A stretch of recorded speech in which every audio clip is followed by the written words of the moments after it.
ছুঁয়ো না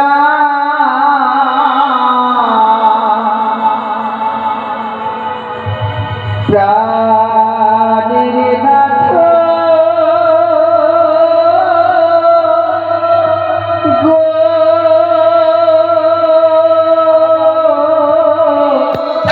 তো আমায় ছুঁয়ো না প্রাণের নাথ গো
শাস্ত্রেতে বলা রয়েছে কাঁচা বেল ডালিম খেলে দমতে লাগে কষ, পাকা বেল ডালিম খেলে কতই পাবে রস।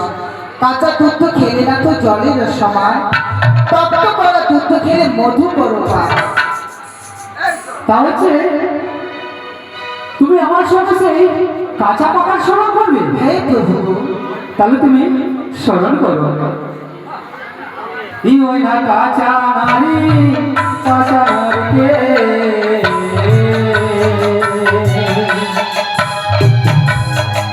ওই না কাঁচা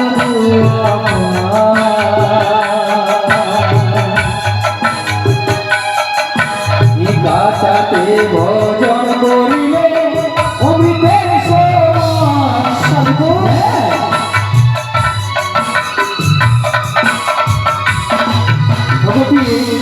কাঁচা নারী কাঁচা নারকেল কাঁচা গুয়া পান কাঁচাতে ভোজন করলে তার মতো সুস্বাদু হয় না গো পিয়ে।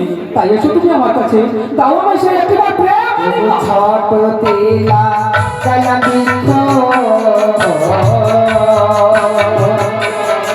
স্বামী তো ঢালি যা অবর হয় সেই দিক দিল ফুল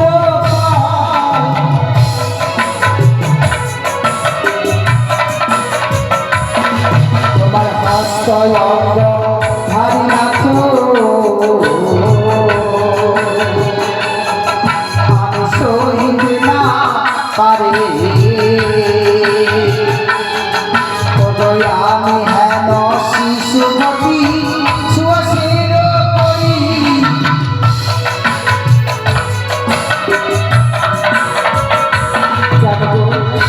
তোমারই হস্তই অঙ্গ ভারী রাখো আমি সহিতে না পারি। আমি এমন শিশুমতি সুয়াসের করি, যেমন ছোট্ট একটি ফুলের কড়ি হয় ওই ফুলের কড়ির মতো আমি তোমার হস্ত পদে আমি সইতে পারবো না প্রভু।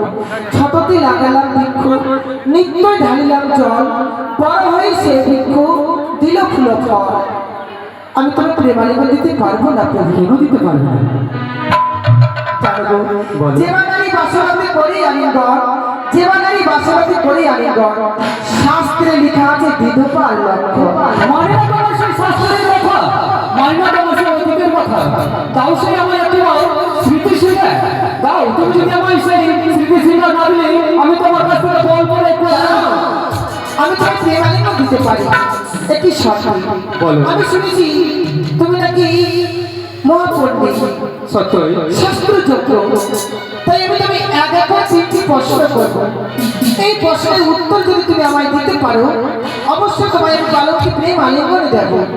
আর যদি সে তোমার প্রশ্নের উত্তর না দিতে পারলে আমি তোমায় প্রেম আলিঙ্গন দেবো না। বেশ, এক এক করে তোমার তিনটি প্রশ্নের উত্তর দিলে তুমি আমায় দেবে সে প্রেম আলিঙ্গন।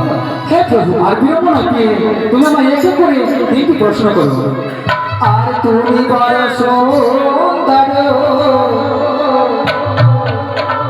দেখতে লাগে ভালো, তিনটি প্রশ্ন করব, তুমি উত্তর বলো। তুমি বড় পণ্ডিত, আমি ভালো জানি, তিনটি প্রশ্ন করব, উত্তর দেখি শোনি।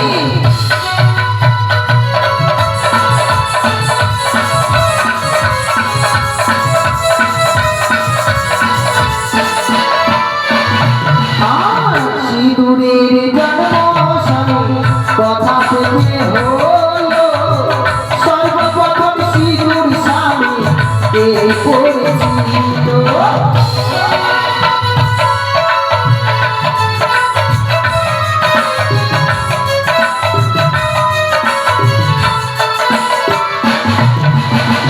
জানো? বলো। এই সিঁদুরের জন্ম কোথায় হয়েছিল, আর এই সিঁদুর সর্বপ্রথম কে পড়েছিল? বাহ। দেখেছো, আমার মা, মাসি, দিদিরা স্বামীর মঙ্গলের জন্য সিঁথিতে সিঁদুর পড়ে। এই সিঁদুরের জন্মটা কোথায় হয়েছিল, আর সর্বপ্রথম সিঁদুর কে পড়েছিল? এবং তুমি আমার সিঁথিতে সিঁদুর পরিয়েছো, এই সিঁদুরের কথা তোমায় বলতে হবে। বাবা, সে তো বিরাট প্রশ্ন। সিঁদুরের জন্ম কোথায় হয়েছিল, সর্বপ্রথম কে পরিধান করেছিল? বেশ, তুমি স্মরণ করো। বলো। শঙ্খচূড়া মুখ হইতে সিঁদুর জন্ম নিল, গাভী রূপে বসুমাতা পরিধান করিল।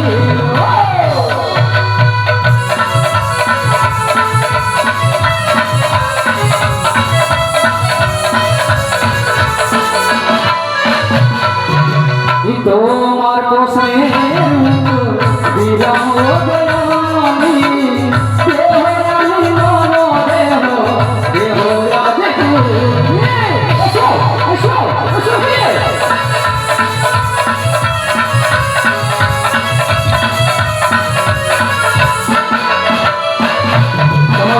উত্তর পেয়েছো। শঙ্কাসুরের রক্ত হইতে সিঁদুর বের হলো, হ্যাঁ, আর গাভীর রূপে বসুমতী পরিধান করেছিল।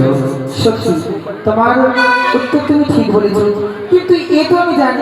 ওরে যেসব কথা বললে তুমি, সেসব কথা জানি, এইবার আমি প্রশ্ন করব, উত্তর দেবে তুমি।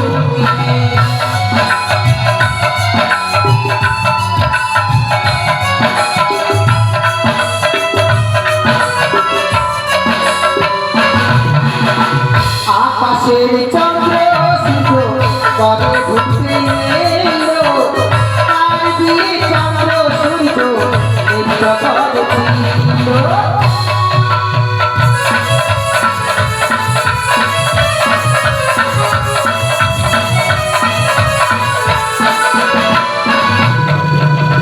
এই যে আকাশের চন্দ্র সূর্য কবে এই ভূমিতে এসেছিল, আর কার বিয়েতে এসে চন্দ্র সূর্য নৃত্য করেছিল?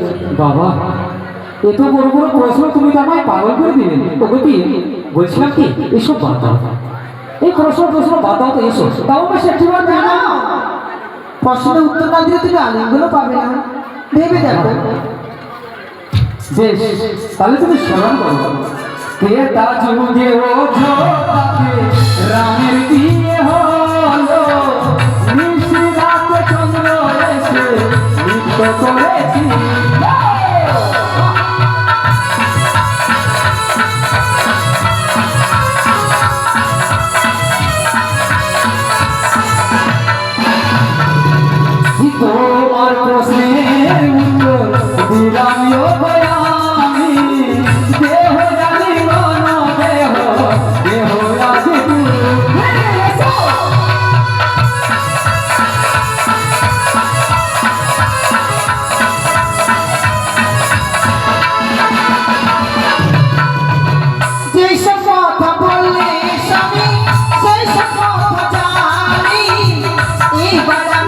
প্রশ্ন করব উত্তর দিবি তুমি।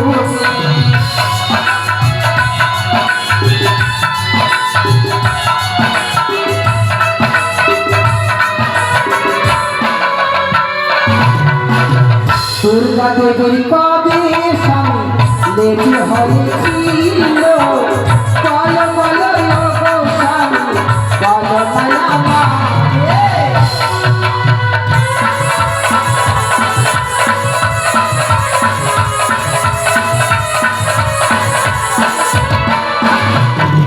শোনো, এই যে আমাদের আদ্যাশক্তি মহামায়া, তার কবে চারটা পা এবং তার পিছনে কবে লেজ হয়েছিল, এই প্রশ্নের উত্তর দিলে আমি অবশ্যই তোমার প্রেম আলিঙ্গন দেবো। তোমার প্রশ্নের উত্তর দিতে দিতে তুমি আমার সে পাগল করে দেবে। বলতে হবে তোমাকে, বলো। যদি না বলতে পারি আলিঙ্গন পাবে না। আমি সেই তোমার প্রশ্নের উত্তর দিতে পারলেও আর না পারলেও কি এই বাসর ঘরে শুধুমাত্র তুমি আর আমি জানো, তাই তো? আদ্যাশক্তির কবে সে লেজ হয়েছিল? যখন সে শ্রীকৃষ্ণ কংসের কারাগারে জন্ম নেয়, বসুদেব মস্তকে নিয়ে যমুনা যখন পড়া পার করে, তখন সে পথহারা হয়েছিল। সেই সময় আদ্যাশক্তি মহামায়া শ্রীগালের রূপ ধারণ করে তাকে বসুদেবকে পথ দেখিয়েছিল। এবার প্রশ্ন উত্তর দিয়েছ, আমি তোমার প্রেম আলিঙ্গন দিতে পারবো না।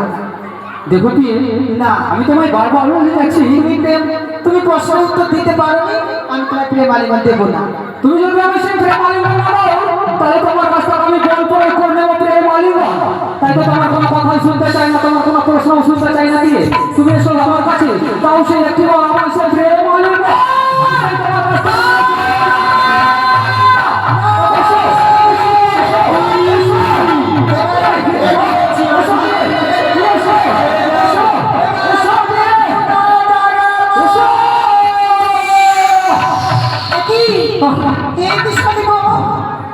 তুমি অমন করে চিৎকার করে কেন উঠলে?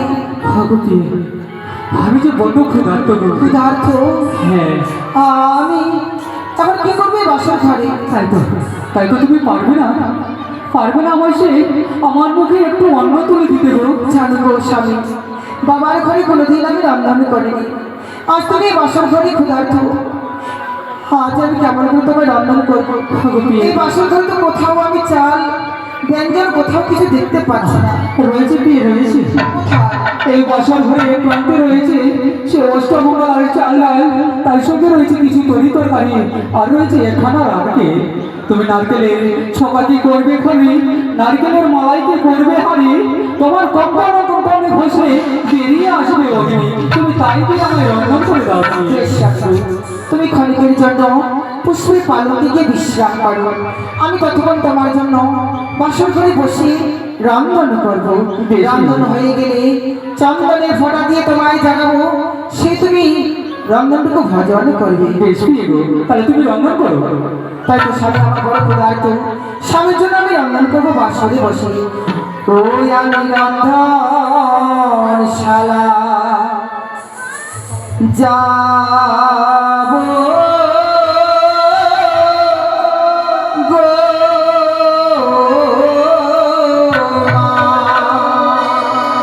আমি রন্ধনশালায় যাবো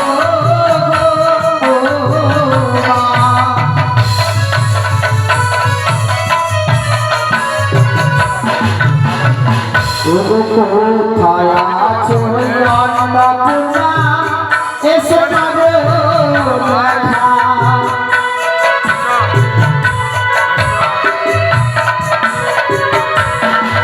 ও মঙ্গলিয়া চাঁদার মঙ্গলিয়া হারে,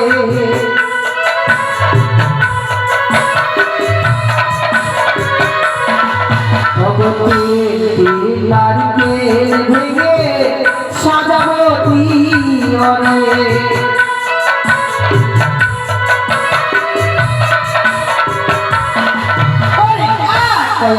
পঞ্চম ব্যঞ্জন রন্ধন করিব,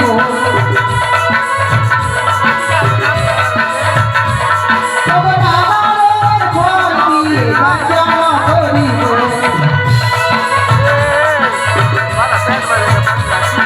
নাম গোমন সাথী নম নারায়ণী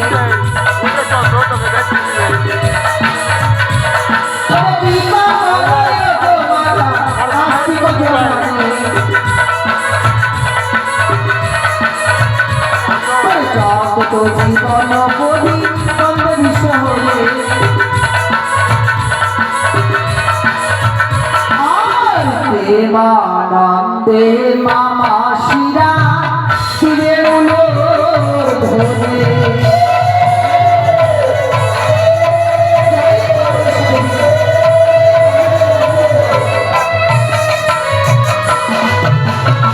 সাহিত্য